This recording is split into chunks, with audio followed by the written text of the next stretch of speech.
Hey guys, it's Ryan. You may remember me from a baling hay video a while back last summer, but today I'm going to change things up and put some on of these May Wes paddle tines on a bean head today on this combine here.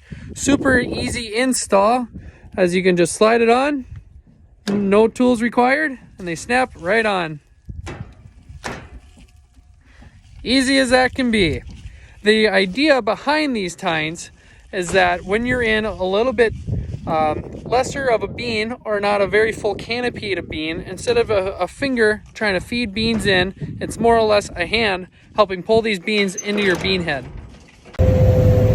So here we are in some shorter beans, so you can see how these paddles and versus how thick the fingers are when you're in some of these smaller beans.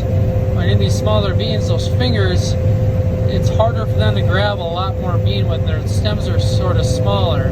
So these paddles really help grab them and shove them into the sickle, which then feeds them into the head. And then as you can look ahead, we got a lot thicker beans coming up. So I'll have another video tied to this for when we get to those beans.